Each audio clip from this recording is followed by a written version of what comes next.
Hello everyone, my name is Abhishek Gupta and I welcome you all on this target 50 series, जहां पे हम लोग आरबीडब्ल्यूएम component के जो मोस्ट इंपॉर्टेंट टॉपिक्स हैं उनको डिस्कस करने की कोशिश कर रहे हैं सो दैट आप लोग एटलीस्ट अपने 50 मार्क्स इंश्योर कर पाएं इन दिस आरबीडब्ल्यूएम कंपोनेंट भी।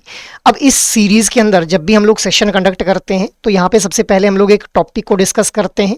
आफ्टर डिस्कसिंग द टॉपिक हम लोग उस सेशन को समराइज करते हैं with the help of infographic, और लास्ट में हम लोग जो है उस टॉपिक पे बेस्ड एमसीक्यू भी प्रैक्टिस कर लेते हैं गाइस। तो अब आज के सेशन के अंदर हम लोग बात करने वाले हैं प्रॉफिट एंड प्रॉफिटेबिलिटी के बारे में। But before moving ahead I just want to let you know guys कि भाई previous year questions, most important topics और मोस्ट इंपॉर्टेंट एमसीक्यूज, ये तीनों ही फैक्टर्स बहुत ही प्रोमिनेंट रोल प्ले करते हैं किसी भी एग्जाम को क्वालिफाई करने में। तो दोस्तों, अगर आप लोगों का भी यही कंसर्न है रिगार्डिंग योर जेआईबी एग्जाम, तो आप लोगों की स्क्रीन के ऊपर अभी जो डॉक्यूमेंट आप लोगों को देखने के लिए मिल रहा है, इस डॉक्यूमेंट का लिंक आप लोगों को इस वीडियो के डिस्क्रिप्शन में देखने के लिए मिल जाएगा, जहां से आप लोग previous year questions, most important topics और मोस्ट इंपॉर्टेंट एमसीक्यूज को एक्सेस कर पाएंगे, और वो भी बिल्कुल free of cost. Moving ahead, अब हम लोग आते हैं आज की डिस्कशन के ऊपर। तो सबसे पहले हम लोग बात करेंगे प्रॉफिट के बारे में भी। तो देखिए प्रॉफिट क्या होता है गाइस। अब देखिए जो भी हमारा टोटल रेवेन्यू रहता है, टोटल रेवेन्यू मतलब टोटल जो आप लोगों की इनकम है उसमें से जब आप लोग अपने खर्चे निकाल देंगे तो आप लोगों के पास जो अमाउंट बच जाएगा उसी को हम लोग क्या बोल देते हैं, प्रॉफिट बोल देते हैं। So money a business pulls in after accounting for all the expenses. तो जो भी हमारे खर्चे हैं जब उनको निकाल दिया जाएगा, हमारी जो टोटल इनकम, जो टोटल रेवेन्यू है, जो टोटल सेल्स है उसमें से, तो हमारे पास जो अमाउंट बच के रह जाएगा उसी को हम लोग क्या बोल देंगे, प्रॉफिट बोल देंगे। अब यहीं पे हम लोग जो है दो कंसेप्ट्स को और समझ लेते हैं साथ ही साथ में। तो top line profitability and bottom line profitability. अब देखिए हमारी जो टोटल सेल्स है या फिर जो हमारा रेवेन्यू है उसमें से जब खर्चे निकाल दिए तो मैंने आप लोगों को बोला कि जो अमाउंट बच गया उसको प्रॉफिट बोला।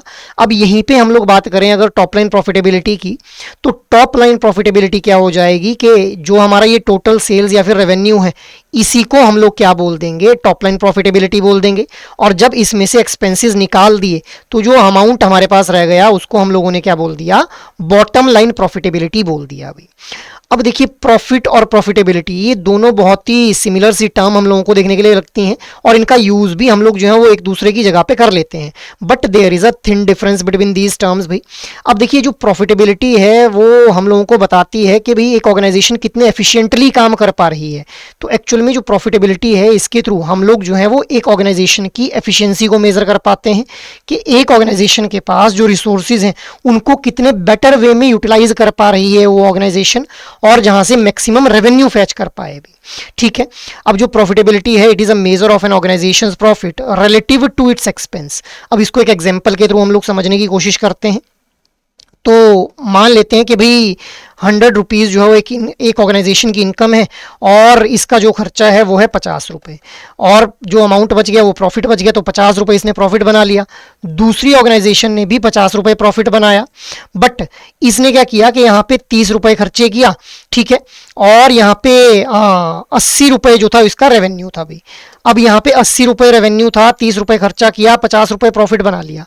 ऑर्गेनाइजेशन ए ने क्या किया, 100 रुपये रेवेन्यू था, 50 रुपये खर्चा किया, 50 रुपये प्रॉफिट बना लिया अभी। तो दोनों ऑर्गेनाइजेशंस में से कौन सी ऑर्गेनाइजेशन ज्यादा एफिशिएंट लग रही है? Obviously organisation B.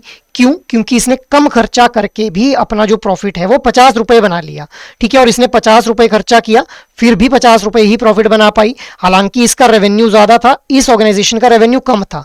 बट अब यहाँ पे अगर हम लोग एफिशिएंसी को देखेंगे तो which organisation is more efficient, तो obviously organisation B is more efficient. तो प्रॉफिटेबिलिटी हम लोगों को बताती है कि कौन सी ऑर्गेनाइजेशन जो है वो ज्यादा एफिशिएंट है भी, ठीक है, या फिर कौन सी ऑर्गेनाइजेशन एफिशिएंट है और कौन सी ऑर्गेनाइजेशन एफिशिएंटली काम नहीं कर पा रही है। और अगर मैं प्रॉफिट की बात करूं तो प्रॉफिट तो देखिए एक एब्सोल्यूट नंबर है कि भाई 50% प्रॉफिट हो गया, 90% प्रॉफिट हो गया, 150% प्रॉफिट हो गया, तो एक एब्सोल्यूट नंबर हम लोगों को ये देखने के लिए मिलता है अभी। अब जो प्रॉफिटेबिलिटी है it is the business ability to produce return on investment in comparison with an alternative investment. तो अल्टरनेटिव इन्वेस्टमेंट के साथ में कंपैरिजन करके हम लोग जो है वो क्या निकाल पाते हैं, एक बिजनेस की एबिलिटी को हम लोग जो है वो निकाल पाते हैं कि भाई एक बिजनेस की कितनी एबिलिटी है, कितना वो रिटर्न फैच कर सकती है in comparison to the alternative investment. कि भाई अगर एक ऑर्गेनाइजेशन ने किसी एक पर्टिकुलर फील्ड के अंदर इन्वेस्टमेंट कर दी, अगर वो वहां इन्वेस्टमेंट ना करके किसी दूसरी जगह इन्वेस्टमेंट करती तो कितना रेवेन्यू जो था वो फैच कर पाती भी। ठीक है, तो अब profitability is a business ability to produce a return on investment in comparison with alternative investment. तो ये जो मैंने आप लोगों को एग्जांपल दिया, इसी एग्जांपल को यहाँ पे जो है वो वर्ड्स की फॉर्म में जो है वो रिफ्रेज करके लिखा गया है भाई। तो I hope now this thing is clear कि प्रॉफिट और प्रॉफिटेबिलिटी दोनों के बीच का डिफरेंस क्या है।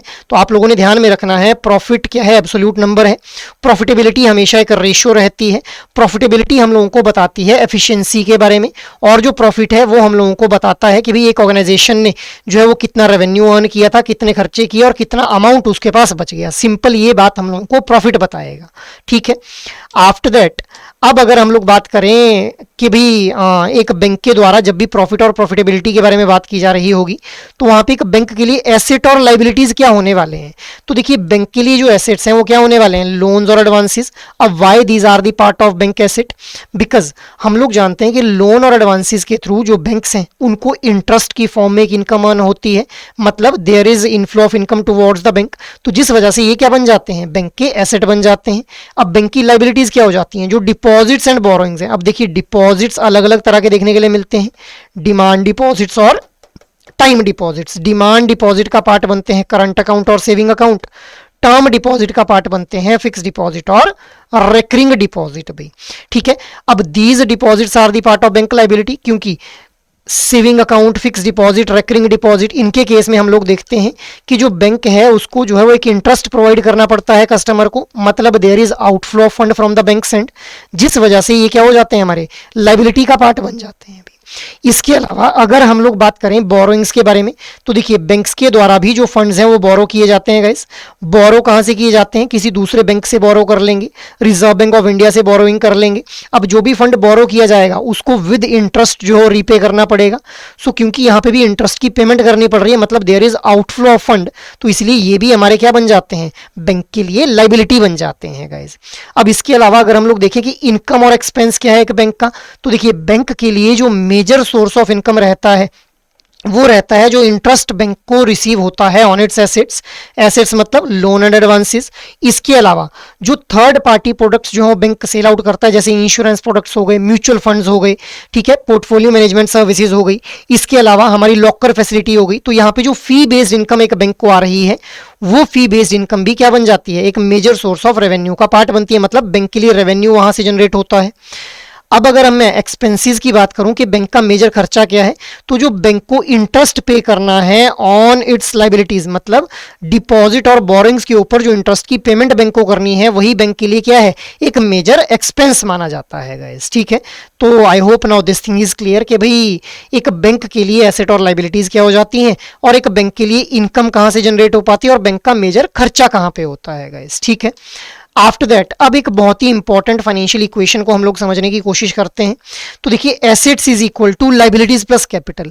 You all are aware about this thing भाई कि एसेट्स जो लाइबिलिटीज और कैपिटल के बराबर होते हैं, लाइबिलिटीज प्लस कैपिटल के बराबर होते हैं। अब बैंक, रिटेल बैंक की रिस्पेक्ट में ये इक्वेशन किस तरह से ट्रू होती है ये हम लोगों ने समझना है अभी। अब देखिए बैंक के लिए जो मेजर सोर्स ऑफ फंड्स हैं वो क्या रहते हैं, जो हाउस होल्ड्स के द्वारा जो डिपॉजिट किए जाते हैं बैंक्स के अंदर, वहां से बैंक के पास फंड्स आते हैं। इसके अलावा बैंक जो बोरोइंग्स करते हैं भी, अब जो हाउस होल्ड फंड डिपॉजिट करते हैं उनको इंटरेस्ट देना पड़ता है उन फंड्स के ऊपर, जो अमाउंट बोरो किया जाता है उसके ऊपर भी इंटरेस्ट देना पड़ता है, मतलब these are the part of liability for a bank. ठीक है, दूसरा जो दूसरा सोर्स ऑफ फंड है एक बैंक के लिए वो हो जाता है बैंक की खुद की कैपिटल, या फिर जिसको हम लोग क्या बोल देते हैं, ओनर्स इक्विटी बोल देते हैं गाइस। ठीक है, तो ये हमारे जो सोर्स ऑफ फंड हो जाते हैं एक बैंक के लिए। अब इस फंड को बैंक यूटिलाइज कैसे करता है, तो देखिए ये जो फंड है बैंक के पास में, इसमें से कुछ अमाउंट जो है वो एज अ लोन डिस्ट्रीब्यूट कर दिया जाएगा to the corporate entities and government entities. अब ये जो लोन दिया इसके बदले में बैंक को एक रेट ऑफ इंटरेस्ट की फॉर्म में इनकम आएगी, मतलब बैंक ने जो है यहाँ पे एक एसेट क्रिएट कर लिया अपने लिए। इसके अलावा बैंक कुछ अमाउंट को जो है वो CRR की फॉर्म में RBI के पास में जो डिपॉजिट कर देता है, सो दैट किसी भी तरह की अगर कोई अनएक्सपेक्टेड सिचुएशन राइज हो जाए तो उस टाइम के ऊपर जो बैंक है वो इस अमाउंट को यूटिलाइज कर सके अपने डे टू डे ऑपरेशंस को चलाने के लिए, मतलब it is also an asset for a bank for the future times. Next जो अमाउंट है, मतलब जो अमाउंट है उसका जो नेक्स्ट पार्ट है वो बैंक के द्वारा इन्वेस्ट कर दिया जाता है इन द SLR। SLR क्या है? स्टैट्यूटरी लिक्विडिटी रेशियो, जहाँ पे बैंक के द्वारा जो है वो इन्वेस्टमेंट की जाती है इन गवर्नमेंट सिक्योरिटीज, बॉन्ड या फिर गोल्ड वगैरह के अंदर भी। अब यहाँ से भी बैंक को जो है वो एक इंटरेस्ट की फॉर्म में इनकम आने वाली है, मतलब it is also a asset for a bank. अब देखिए यहाँ पे बैंक के लिए एसेट क्या हो गई, ये जो लोन्स हो गए CRR और SLR इन्वेस्टमेंट। अब ये एसेट क्रिएट कैसे किए बैंक ने? जो बैंक के पास सोर्स ऑफ फंड्स थे, सोर्स ऑफ फंड्स का पार्ट क्या थे? लाइबिलिटीज और बैंक की खुद की कैपिटल भी। तो इस तरह से assets are equal to liabilities plus capital for a bank. Guys I hope ये इक्वेशन भी आप लोगों को क्लियर हो गई होगी भाई। आफ्टर दैट अब हम लोग बात कर लेते हैं 3 लेवल्स ऑफ प्रॉफिटेबिलिटी के बारे में गाइस। तो देखिए यहाँ पे हम लोगों को अभी इस वाले पोर्शन से न्यूमेरिकल बेस्ड क्वेश्चन आप लोगों से एग्जाम में पूछा जाता है गाइस। तो देखिए सबसे पहले हम लोग बात करेंगे ग्रॉस प्रॉफिट के बारे में भी। अब ग्रॉस प्रॉफिट क्या हो जाता है? जो आपकी टोटल सेल्स है उसमें से जो कॉस्ट ऑफ गुड्स सोल्ड है, जब वो आप लोग निकाल देंगे तो आप लोगों के पास जो अमाउंट बच जाएगा उसको बोल देंगे ग्रॉस प्रॉफिट भी। अब ये कॉस्ट ऑफ गुड्स सोल्ड क्या है? देखिए किसी भी गुड्स को जो है वो जब भी सेल आउट किया जाता है तो उसको पहले बनाने के लिए कुछ ना कुछ कॉस्ट इनकर करनी पड़ती है, उसकी मार्केटिंग में कुछ कॉस्ट इनकर होती है, उसकी डिलीवरी में कुछ कॉस्ट इनकर होती है। तो वो सारी कॉस्ट को मिला करके क्या बोला जा रहा है? Cost of goods sold. तो टोटल सेल्स मान लेते हैं अगर 1 लाख रुपए है, cost of goods sold is 60,000, तो जो ग्रॉस प्रॉफिट रह गया वो कितना रह गया? 40,000 रुपए हमारे पास रह जाता है गाइस। तो इस तरह से ग्रॉस प्रॉफिट आप लोग निकाल लेंगे। आफ्टर दैट अगर मैं बात करूं ऑपरेटिंग प्रॉफिट की, तो ऑपरेटिंग प्रॉफिट कैसे निकाला जाएगा? ग्रॉस प्रॉफिट जो आपके पास निकल के आया उसमें से sales and general administrative expenses को जो है जब हम लोग निकाल देंगे तो जो अमाउंट हमारे पास रह जाएगा उसी को हम लोग क्या बोल देंगे? ऑपरेटिंग प्रॉफिट बोल देंगे भी। अब ये sales and general administrative expenses क्या है? जो डे टू डे एडमिनिस्ट्रेशन को रन करने के लिए खर्चा करना पड़ता है बैंक को, उसको हम लोग जो है इस पर्टिकुलर एक्सपेंस का पार्ट मानेंगे। तो ग्रॉस प्रॉफिट अगर 40,000 है और sales and general administrative expenses 20,000 रुपए हैं, तो ऑपरेटिंग प्रॉफिट कितना निकल के आ गया? 20,000 रुपए हमारे पास ऑपरेटिंग प्रॉफिट निकल के आ गया। After that third level of profitability is net profit भी। अब ये जो नेट प्रॉफिट है ये कैसे निकाला जाता है? तो ऑपरेटिंग प्रॉफिट जो निकल के आया उसमें से इंटरेस्ट और टैक्सेस की जो पेमेंट करनी है, जब वो हम लोग पेमेंट निकाल देंगे तो जो हमारे पास अमाउंट बच जाएगा उसी को हम लोग क्या बोल दे रहे हैं? नेट प्रॉफिट बोल दे रहे हैं। अब 20,000 मान लेते हैं ऑपरेटिंग प्रॉफिट है, इंटरेस्ट और टैक्सेस की जो पेमेंट करनी है वो 10,000 रुपए करनी है, तो जो नेट प्रॉफिट बच गया वो कितना रह गया? 10,000 रुपए हमारे पास रह गया भाई। तो इस तरह से आप लोग ग्रॉस प्रॉफिट, ऑपरेटिंग प्रॉफिट और नेट प्रॉफिट को कैलकुलेट कर लेंगे। आफ्टर दैट नेक्स्ट आप लोगों से एग्जाम में पूछा जाता है कि प्रॉफिट मार्जिन कैसे कैलकुलेट करना है अभी। अब प्रॉफिट मार्जिन जब भी आप लोगों ने कैलकुलेट करना है, जैसे मान लो ग्रॉस प्रॉफिट मार्जिन निकालना है, तो ग्रॉस प्रॉफिट मार्जिन निकालने के लिए ग्रॉस प्रॉफिट को डिवाइड कर देंगे विद द टोटल सेल्स। जैसे यहाँ पे देखिए ग्रॉस प्रॉफिट कितना है? 40,000 है, टोटल सेल्स कितनी है? 1 लाख रुपीज है। तो 40,000 को 1 लाख के साथ जब डिवाइड कर दिया मल्टीप्लाइड बाय 100, तो आप लोगों के पास ग्रॉस प्रॉफिट मार्जिन निकल के आ गया, दैट इज 40%। इसी तरह से ऑपरेटिंग प्रॉफिट मार्जिन निकाल लेंगे, ऑपरेटिंग प्रॉफिट को टोटल सेल से डिवाइड कर देंगे मल्टीप्लाइड बाय 100, तो ऑपरेटिंग प्रॉफिट मार्जिन निकल के आ जाएगा। सिमिलर वे में हम लोग जो है नेट प्रॉफिट मार्जिन निकाल लेंगे, जहां पे नेट प्रॉफिट को डिवाइड किया जाएगा विद द टोटल सेल्स और मल्टीप्लाई बाय 100। तो इस तरह से नेट प्रॉफिट मार्जिन भी आप लोग निकाल लेंगे। अब ये बहुत ही इंपॉर्टेंट हो जाता है आप लोगों के एग्जामिनेशन पॉइंट ऑफ व्यू से, यहां से आप लोगों को न्यूमेरिकल बेस्ड क्वेश्चन एग्जाम में देखने के लिए मिलने वाला है। आफ्टर दैट अब अगर हम लोग देखें तो देखिए ये जो हमारा नेट प्रॉफिट है it is the subset of operating profit, क्योंकि अगर आप लोगों के पास ऑपरेटिंग प्रॉफिट है तभी नेट प्रॉफिट तक पहुंच पाएंगे, और जो ऑपरेटिंग प्रॉफिट है it is the subset of gross profit, मतलब अगर ग्रॉस प्रॉफिट है तभी ऑपरेटिंग प्रॉफिट तक पहुंच पाएंगे आप लोग भी। तो हम लोगों को देखने के लिए क्या मिल रहा है कि net profit is the subset of operating profit, operating profit is the subset of gross profit guys. ठीक है, अब ये हम लोगों ने प्रॉफिट एंड प्रॉफिटेबिलिटी को डिस्कस कर लिया। अब इस सेशन को समराइज कर लेते हैं with the help of infographic. तो सबसे पहले हम लोगों ने समझा कि प्रॉफिट क्या है। प्रॉफिट क्या है? जो आप लोगों के पास खर्चे निकालने के बाद जो अमाउंट बच गया उसी को प्रॉफिट बोल रहे हैं सिंपल भाषा में। प्रॉफिटेबिलिटी क्या है? प्रॉफिटेबिलिटी जो है एफिशिएंसी को मेजर करने में हेल्प करती है, और आप लोग जो है अपने रिसोर्सेज को किस तरह से यूटिलाइज करते हैं, मिनिमम कॉस्ट इनकर करके किस तरह से मैक्सिमम रिटर्न फैच करते हैं, वो बताती है प्रॉफिटेबिलिटी भी। उसके बाद हम लोगों ने इस इक्वेशन को समझ लिया कि how asset is equal to liabilities plus capital. Bank के लिए इनकम और और एक्सपेंसेस क्या होते हैं मेजरली, उसके बारे में बात कर ली हम लोगों ने। एसेट एंड लाइबिलिटीज को समझ लिया, बैंक के लिए क्या क्या होते हैं। 3 लेवल ऑफ प्रॉफिटेबिलिटी को डिस्कस कर लिया अभी। सो ये हम लोगों ने प्रॉफिट एंड प्रॉफिटेबिलिटी के बारे में बात कर ली। Now there is a question in front of you, consider the following statements regarding profit and profitability in banking. पहली यहाँ पे देखिए पूछा क्या जा रहा है आप लोगों से, मोस्ट अप्रोप्रिएट आंसर आप लोगों को यहाँ पे जो है वो फैच आउट करना है कि भाई सही स्टेटमेंट कौन सी है। सो पहली स्टेटमेंट क्या बोल रही है, profit is the money left after covering all the expenses. तो बिल्कुल ये स्टेटमेंट बिल्कुल सही है अभी। अगर पहली स्टेटमेंट सही है तो ऑप्शन सी एलिमिनेट हो गया। दूसरी स्टेटमेंट क्या बोल रही है, profitability measures profit relative to expense and investment. बिल्कुल सही बात है अभी। प्रॉफिटेबिलिटी के थ्रू हम लोग जो है वो प्रॉफिट को मेजर करते हैं कि भाई कितना खर्चा किया, कितनी इन्वेस्टमेंट की और कितना प्रॉफिट उसके रिस्पेक्ट में जनरेट हो पाया। तो सेकंड स्टेटमेंट भी सही है। थर्ड स्टेटमेंट क्या बोल रही है कि profit is an efficiency measure while profitability is only an absolute amount. ये स्टेटमेंट गलत है क्योंकि ये उल्टा लिख दिया गया है। प्रॉफिट एक एब्सोल्यूट अमाउंट है और प्रॉफिटेबिलिटी जो है वो एफिशिएंसी को मेजर करती है। तो थर्ड स्टेटमेंट गलत हो जाती है, मतलब ऑप्शन ए सही बन रहा है। Profitability reflects the efficiency of a business, ये स्टेटमेंट भी बिल्कुल सही है। So option number A will be the right one here भी।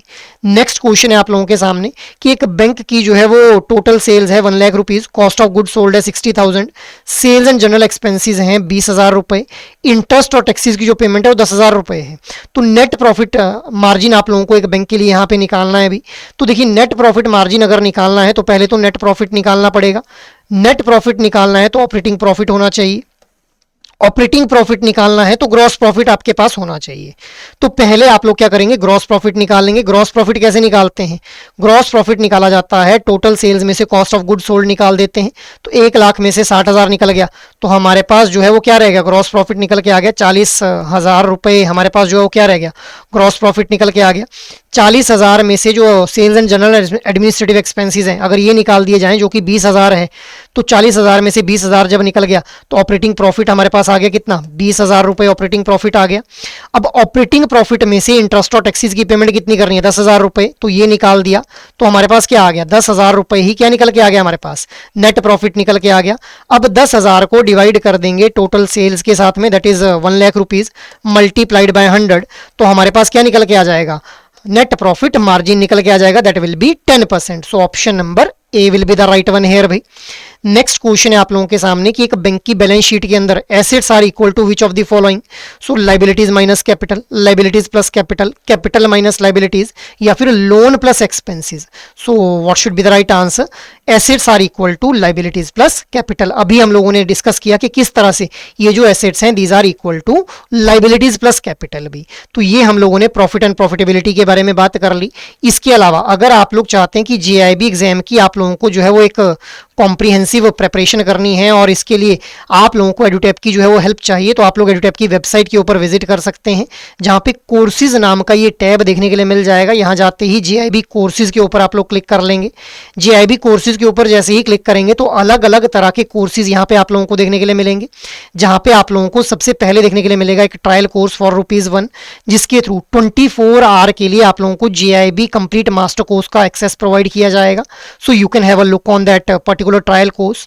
और अगर आप लोग चाहते हैं कि ये जो कंप्लीट मास्टर कोर्स है इसका कंप्लीट एक्सेस आप लोगों को चाहिए, तो आप लोग जीआईबी कंप्लीट मास्टर कोर्स में खुद को एनरोल कर सकते हैं, जहां पे चारों कंपोनेंट्स की एक कॉम्प्रिहेंसिव प्रिपरेशन कंसेप्ट क्लासेस के थ्रू करवाई जाएगी, जो कि रिकॉर्डेड फॉर्म में रहने वाली हैं और 15 से 20 मिनट की रहने वाली हैं भी।